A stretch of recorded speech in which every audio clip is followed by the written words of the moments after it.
It's the boy Blackbeard Mirage. I'm back. It's the night edition. We are deep in the trenches of the Mirage universe here, and as I said before, the enrollment is looking rather well, and the dean of students wanted me to come with another classic tonight. So here I am. It is Mirage himself, the American occultist. And tonight we will be dealing with a woman's wicked ways, helping the black up male once again, helping his emotional state and helping his damaged psychological state. Now, although we're dealing with the black up male and we're dealing with, so-called Aboriginal or, Moorish women or so-called black women in particular, this is for any man of any ethnicity from any nationality. What we're reading tonight is dealing with, of course, the female gender overall, regardless of ethnicity and nationality. So we don't want to make it seem like this is something that just black women do. But because here in the Mirage universe, majority of us, are Aborigines or copper-colored people, we tend to focus on our own issues. So a lot of this will be customized and fitted to the state and the actions that we see in the so-called North American black female. All right. So although this can be applied to any woman of any ethnicity and nationality, as I said before, but this is who we're going to focus on because this is, who we are with so-called black people. All right. So what we're going to deal with is the manipulating strategies of woman overall. Just some of her manipulating strategies, because one thing I see in the so-called black community that the black male deals with is because he's had so much propaganda that makes a woman seem perfect, to make it seem like she could do no wrong, to basically keep up that chaste imagery that woman puts out in the propaganda machine, even herself, with how, she designs herself with the makeup and all that. In other words, woman knows that her whole goal and a lot of her value and stock is based on her aura of innocence and her aura of purity. Women know that the more, chaste she seems, the higher her value. Now, in all cases, in all scenarios, this doesn't, equal to be that. You do have women out here who may be so-called prostitutes or porn stars, and these women are highly desired as well. So we're not saying that it's, like that in every scenario, but we're just kind of using a little science right here dealing with this particular, thing. But overall, women know that, the more chaste and the more pure she is, the higher her stock is. This is why women that are virgins are actually, a little more favored, because these women haven't really been popped by anyone yet. So it's almost like drinking a Sprite or a Coke or something like that. It's when you rather go to the store and buy something that hasn't been opened. Like if you went to the store, for example, and you bought a Gatorade, but it was partially open, and then some of it even was, had been drank by someone else, you more than likely wouldn't want to purchase it. So this is somewhat the same thing. And women understand this on a subconscious level. They know that, an open Gatorade is more than likely not going to get purchased. So although a lot of them have been opened and there have been some pretty big gulps taken out of them, they still have to keep up a certain imagery to play with and manipulate the minds of men.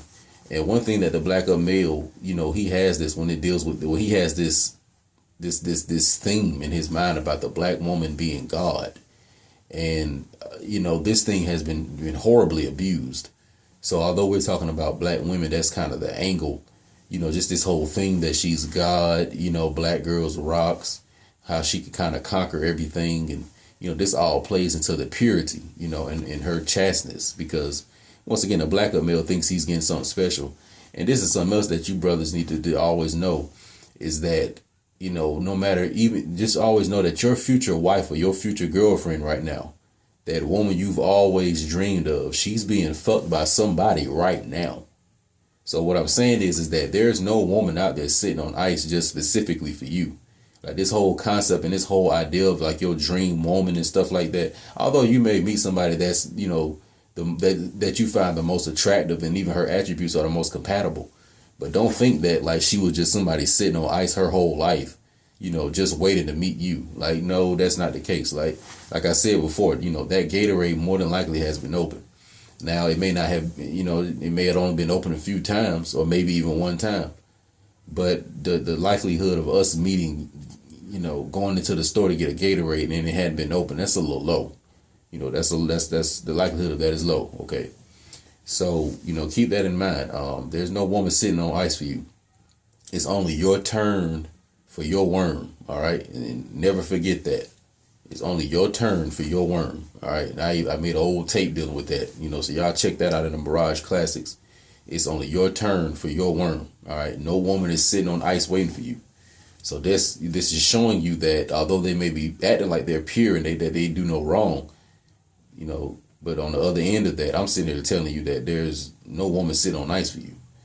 And this even goes for Blackbeard Mirage. Like, the future woman that even Blackbeard may meet, that he may like and think this about her and X, Y, and Z, same situation. She may be having sex with somebody else right now. So it goes for everybody. This is just how it is. All right. So I want to read a little bit about woman and her having no feelings, basically, and how she is a cutthroat assassin. Because I had a woman ask me in the comment section, she just saluted and shouted me out about, were there any women assassins? And I told her that, well, woman is the original assassin. If you look back on, even the Genesis situation, Adam was vulnerable basically because of, Eve. Woman is an assassin because she's able to get man at his most vulnerable point. This is the whole Samson ritual. Samson was knocking everybody out, breaking everybody's backs and breaking everybody's necks. But, only a woman was able to get him at his most vulnerable point. That's when he was laying down, asleep, literally in his bed. And of course he got some of his hair removed. So woman is the greatest assassin. This is why she's usually going to be used in the most advanced COINTELPRO. So they will bring certain men around you. But if it's a real secret operative mission and they really, really want to ensure success, they're going to bring a woman in. All right. They're going to bring a woman in. So that's how that goes, But this is coming out of a book called The Manipulated Man by Esther Wheeler. The Manipulated Man by Esther Wheeler. That's where this is coming from.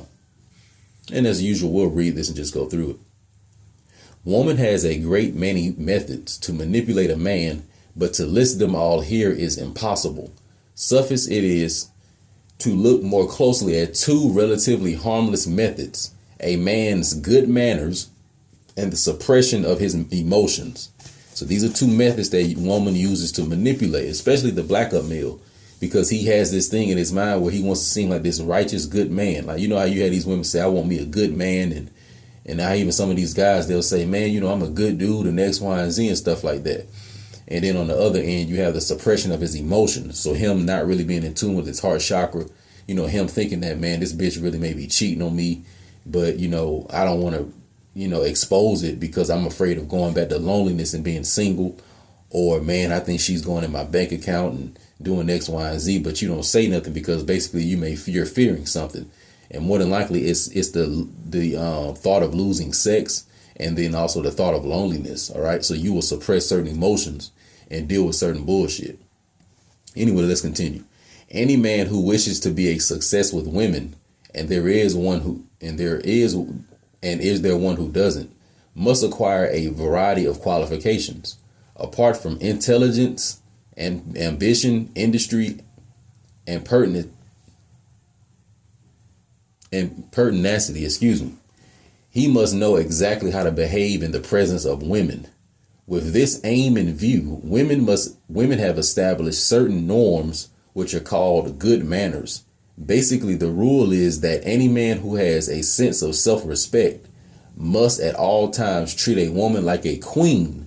Similarly, a self-respected woman must at all times give man every opportunity of treating her like a queen. Let me reread this part. Any man who wishes to be a success with women must acquire a variety of qualifications. Apart from intelligence, ambition, industry, and pertinacity, that word just getting me tonight. He must know exactly how to behave in the presence of women. With this aim in view, women have established certain norms which are called good manners. Basically, the rule is that any man who has a sense of self-respect must at all times treat a woman like a queen.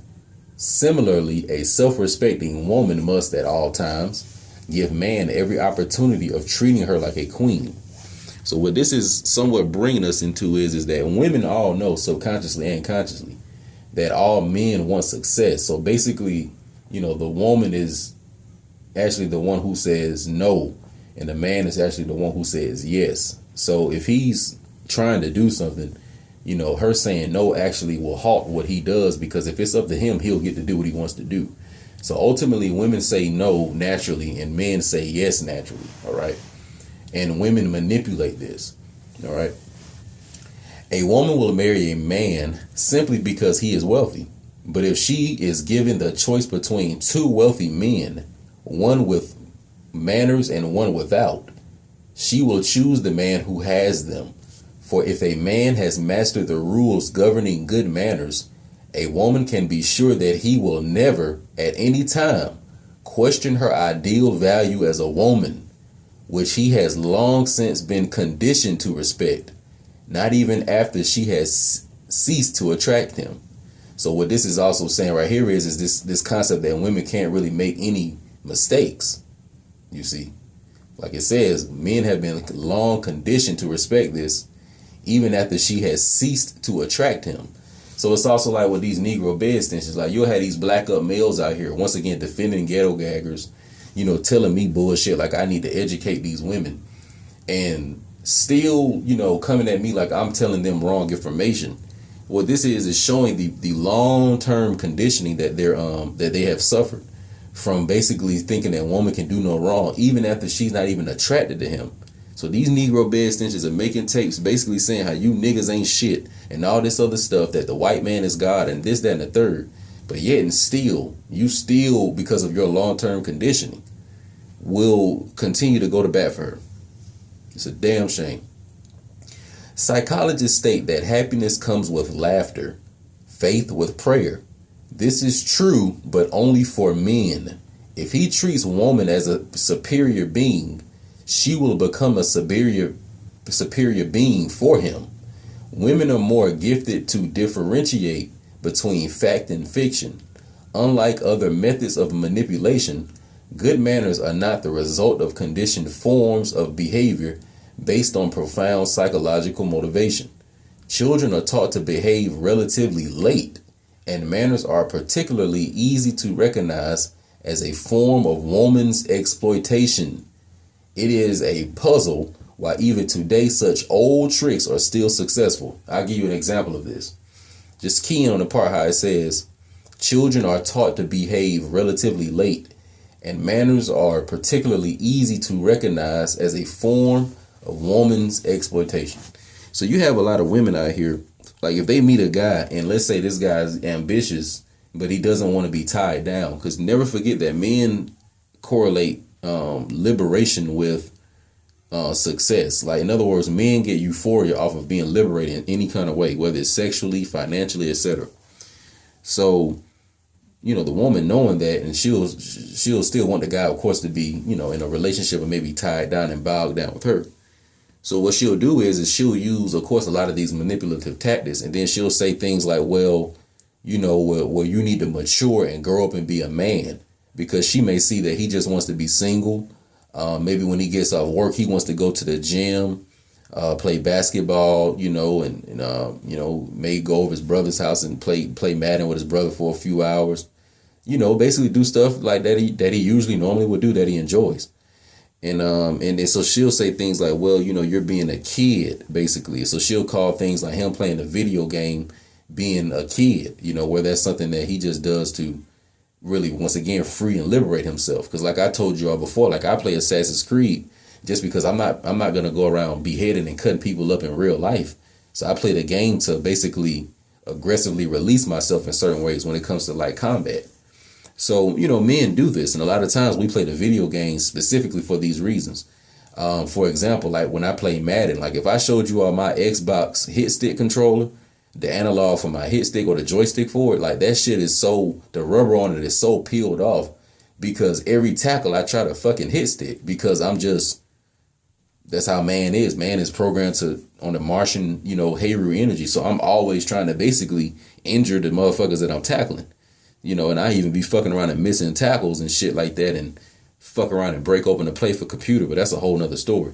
But anyway, you know, men, you know, we just use the video game basically for that.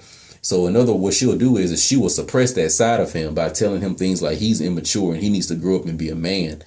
and also too, never forget that a lot of times when these women say grow up and be a man, what this means is to, perform the menial tasks and even the hard tasks that women need, So in other words, servicing women, that's basically what that is. All right. Never forget that. It's one of the oldest tricks in the book. Let me continue. The advice a mother gives to her teenage son going out on his first date is a good example of woman's audacity. Pay the taxi, get out first, open the door on the girl's side and help her out.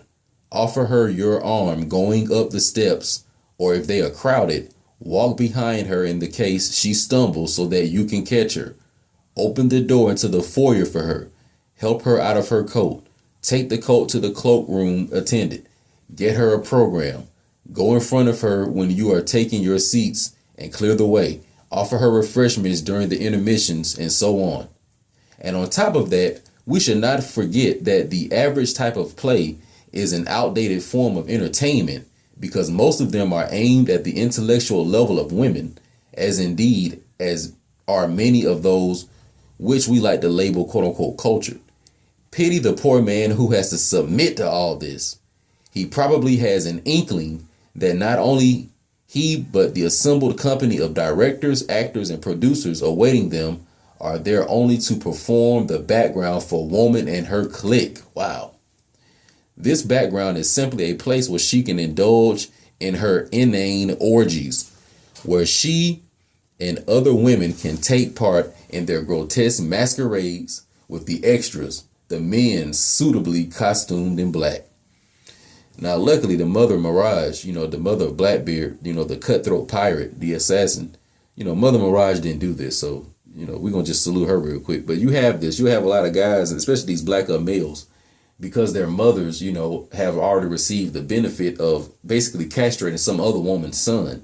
What she'll do is she will actually now offer a sacrifice to the other women of society by raising a new black male that they can now manipulate and abuse.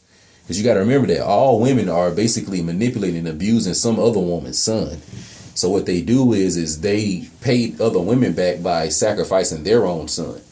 And this is what happens. So this is why the black male is, growing up in a household where his mother is telling him things like, yeah, baby, it's okay to wear a dress. And yeah, baby, it's okay to, take the gun to school. And yeah, baby, it's okay to sell crack, on the playground. And the reason why she's telling him all this and creating this destructive character that can later be manipulated because he's going to make bad decisions is because she ought to receive the benefit from some other grown version of him that some other woman produced already.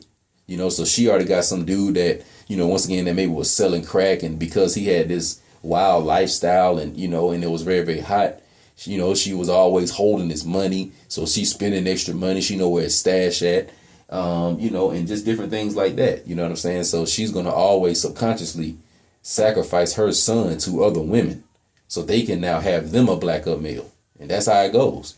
So you'll have a grown woman, let's say in her 60s, and and she's already received the benefits of some other black male that a woman that may be 100 years old, the son of that woman or whatever, and she received the benefits of it. So what she's going to do is now she's going to have a child, and then that child now is going to be the black male for some other young woman out there. So that's usually how it goes. The woman is going to produce a black male for basically another woman that's probably around the same age as the child that she's having. And that's how it goes. So that means that if my mother was going to raise a black male or produce one, she would have been producing one for women who, once again, were in their 20s and 30s and shit like that, which is the age of her son. So, but once again, Mother Mirage, she didn't do that, But this is what happens, Let me continue. The most cynical aspect of the quote unquote good manners etiquette is the role of protector, which is forced on a man. This begins harmlessly enough, it is true. He follows her when going upstairs or walks on the traffic side of a pavement. It is when we reach the level of military service in war that the significance of this becomes more serious.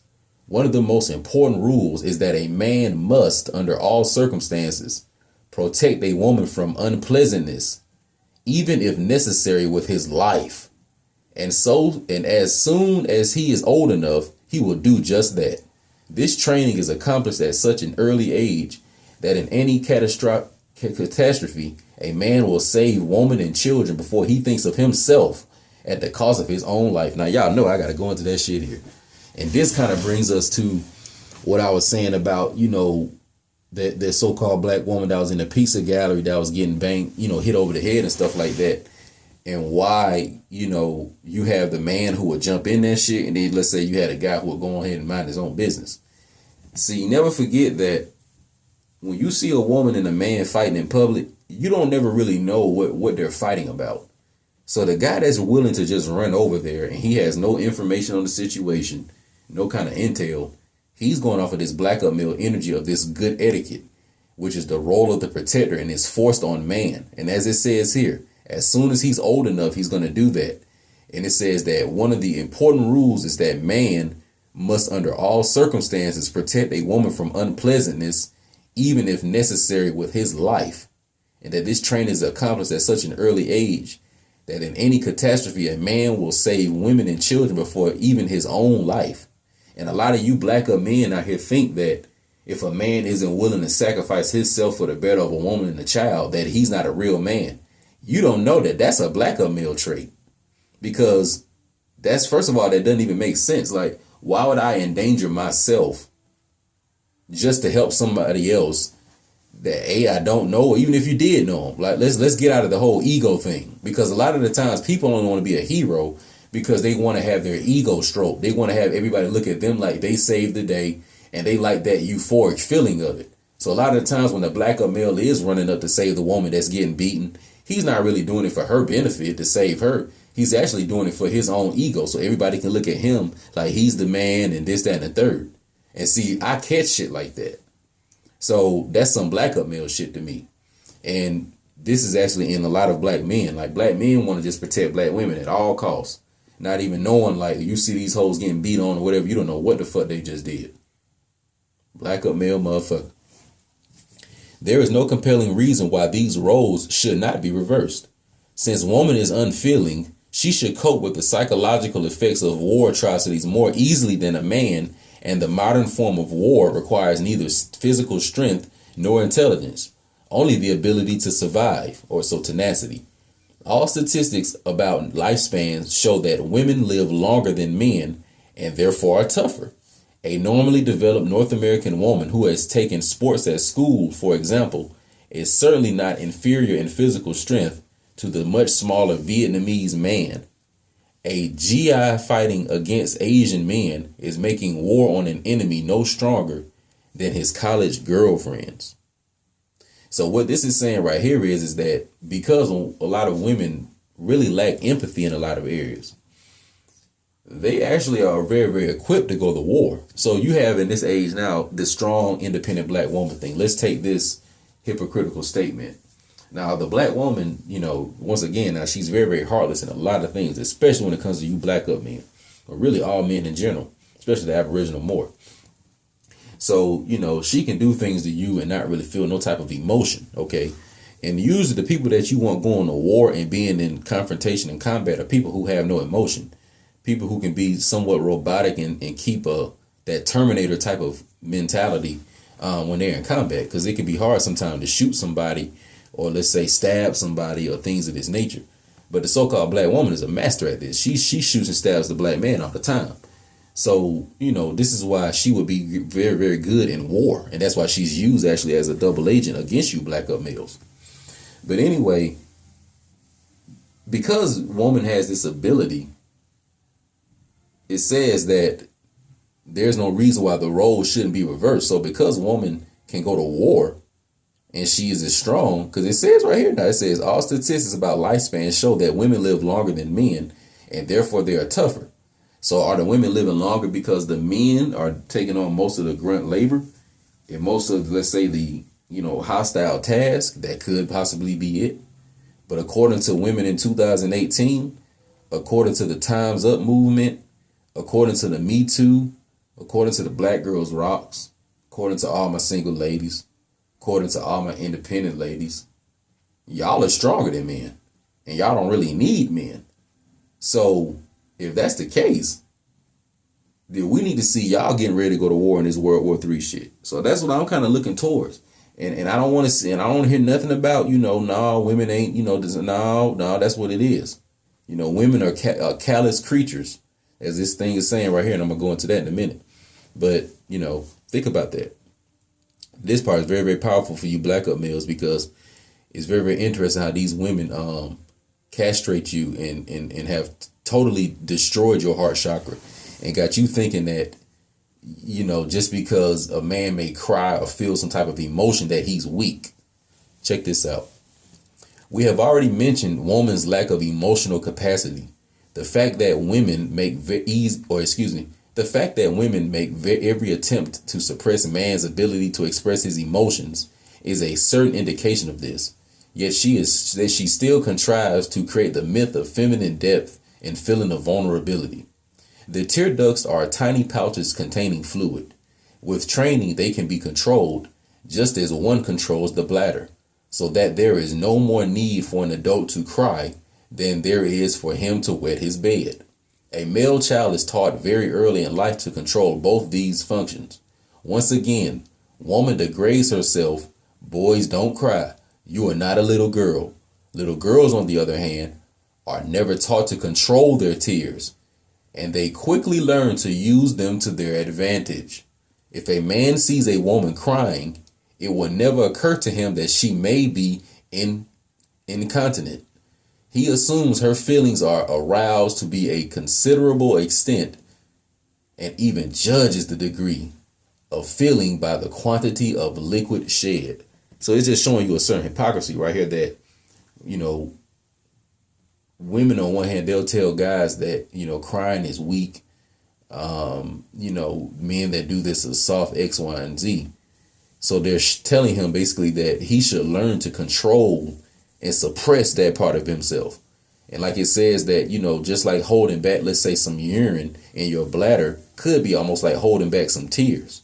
Because I can be honest, Blackbeard has seen plenty of things in his life that he wanted to physically cry about. But I just physically held the tears. No different than if I'm on an airplane and I have to urine, but there's no time to go to the bathroom, that I would just hold my bladder. So we're taught this function, you see. And a lot of this is beaten into our head from society, that men hold their tears in because they feel that if they do cry, people may call them weak, etc. And then the number one thing that they fear is that they don't get access to vagina. And this is all in part from woman's programming and woman's manipulation on him. But yet on the other hand, women are never taught to hold their tears, and they quickly use this to their advantage. So she'll put on the little sad face, cry about something or whatever, and basically man is manipulated. So it's like she gets to do it, but he doesn't. You see what I'm saying? Let's continue. A woman with feelings would have to think and work to take on responsibilities and learn to do things without all the things which mean so much to her.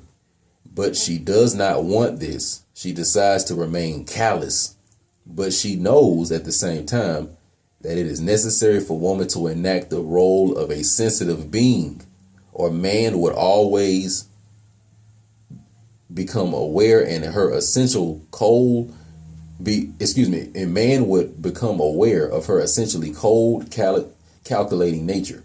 Still, as her emotions are always faked and never felt, she can keep a clear head.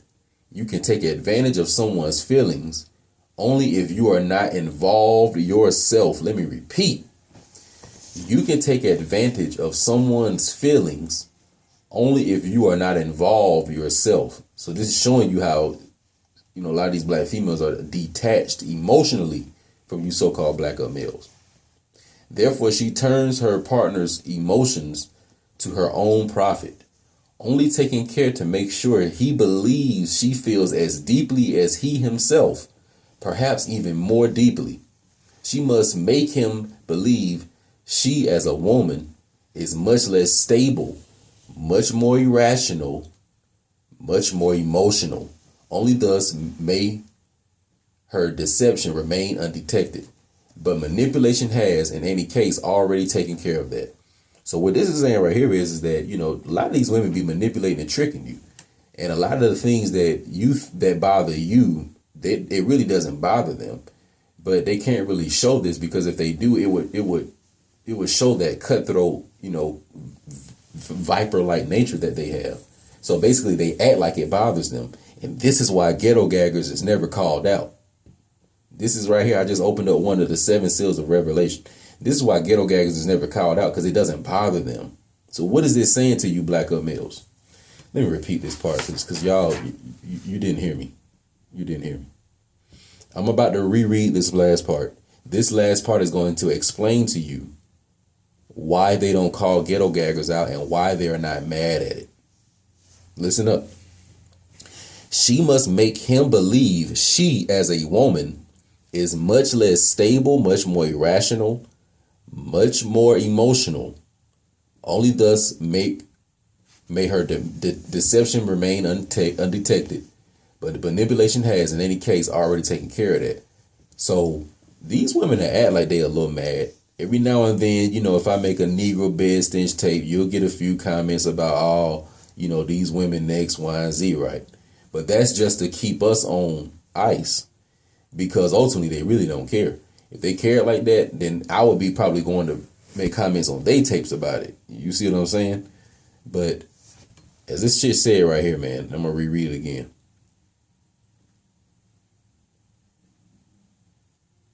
It says that you can take advantage of someone's feelings only if you are not involved yourself.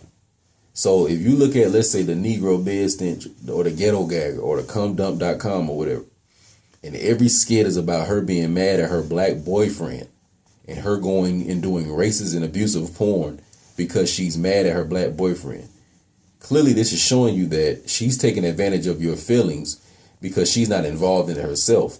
So in other words, she can go into the emotional arena of, let's say, racism, being around white people and them doing reenactments and KKK regalia or, paraphernalia, because she knows this doesn't really charge her. Because if it did, she wouldn't fuck with it. Trust me. But the reason why she can do that is because it doesn't really bother her, you see. But when she's around you, she has to act like she's less stable, more irrational, etc. So you can put on that man cape and try to be super righteous and protect her. Because as it says up here, that man is trained at an early age that in any catastrophe, he is to save man, woman, and children before he thinks of himself. You see? So I don't give a fuck if you call me selfish. I'm not about to just throw myself out there just because I see some woman and child in danger. Blackbeard Mirage is not about to do that. He's just not. You see what I'm saying? That ain't how it go. I mean, if somebody's in danger and I can help them, of course, but this concept that just because it's a woman and child, that's mind control that you black males have been put under. So some of y'all gonna like this, some of y'all not, but at the end of the day, I really don't give a fuck. Because this shit is the truth. So this is the manipulated man, the black male that must wake up. You see, the black male, he must wake up. The board of directors of the Mirage University, wanted to add this to the curriculum, and I will have it, in the class. So you black up men can't run from this, nor can you Negro bed stenches. You see, but it's the boy Blackbeard, the American occultist, and you stay tuned. I'm out.